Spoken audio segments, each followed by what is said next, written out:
All right, we're out in the garden with Dave, the garden guy. The rain held off for a little bit, It but held it's still off. very moist. Very out in the damp. You garden. can see down here. In fact, we got a new cameraman on board. Aaron, I want to welcome you back, bud. Hey, take a look right below what he's got to negotiate. That's our asparagus trench right there, folks. We just finished putting those in about 2 weeks ago. As they come up, well, we go ahead and start covering up and start covering that foliage up with just a little bit of any type of sawdust or soil or anything along those lines. As long as that foliage is partially covered, you're on your way towards an asparagus bed for the next 25 years. What is that? Yeah, it's a big grub in there. Can you see him in there? Jared's going to grab him. There he is right there. That's a tomato hornworm I found in the garden. I threw him over there. You can see him right there. And there he is right there, folks. You're going to see these guys. BT. And this Are these is kind good?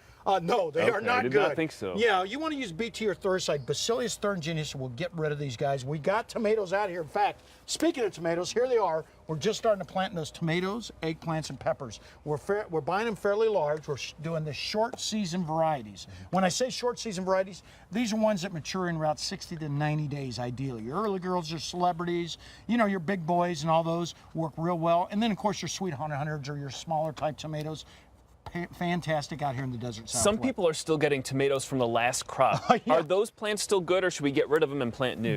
Depending on if they're determinate or indeterminate. So some tomatoes will go ahead and be indeterminate and they'll continue to produce. Some produce only one time. So you want to go ahead, make sure. I like to go with the indeterminate type varieties because of the fact, of reason, just like Jared mentioned, because of the fact they just continue to produce. We've got some right behind here. They're actually still continuing to produce. Now, when you're planting these guys, add a little bit of cornmeal, of course, some earthworm castings or some type of compost to the soil. This is really going to go a long ways to enriching that soil. And then, Jared mentioned, well, we haven't got any frost this year, but there is a potential still for a lot of frost. In fact, this is the second year in a row we really haven't had any real serious frost. Yep. So when we do, we get prepared with our, $10 greenhouse over there on the wall over there. This is a south-facing wall. This is where you plant your tomatoes against the south-facing wall. It's got a lot of thermal mass there. We're capturing that thermal mass inside that 3 mil plastic.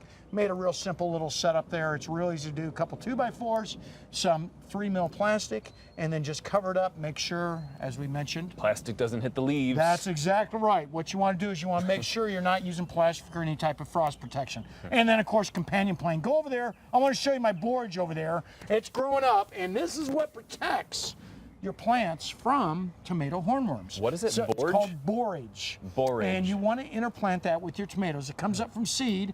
This particular plant actually survived all summer long and just came back up. And you can see them right there. It's an excellent companion plant. So when you're planting these guys, you want to go ahead and make sure you think about those different types of companion plants, your different types of marigolds, your sunflowers, your different types of alyssum. We put them on by seed and put them in this time of year.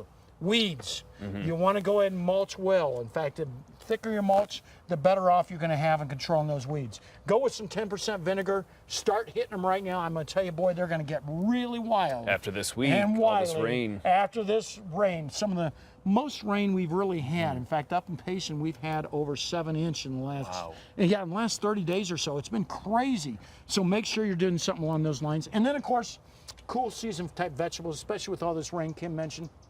Right over here, your arugula, your spinach, your cilantro, lettuce, all those guys should go in. And what we do is we succession plant those guys. So we put the seeds in constantly in our raised beds. Go on over to our raised beds over there. You can see our raised beds, 4 foot wide, about 12 foot long, but you can see a lot of stuff coming up. And one of the larger leaf varieties that's coming up in there is a lot of nasturtiums. Again, another companion plant that we plant throughout this garden. You can see the Alaskan mix in there, and our regular nasturtiums in there, all edible, of course, including the flowers. Works out well in your lettuce and all types of different types of sandwiches and things along those lines you might want. I was going to say the chard looks good. The kale chard looks good. You Everything see looks some good out mustard here. back there. Yeah. Everything looks good out here. right. So there you go, Jared. Get those tomatoes in and get them in right now, short season varieties. Next time I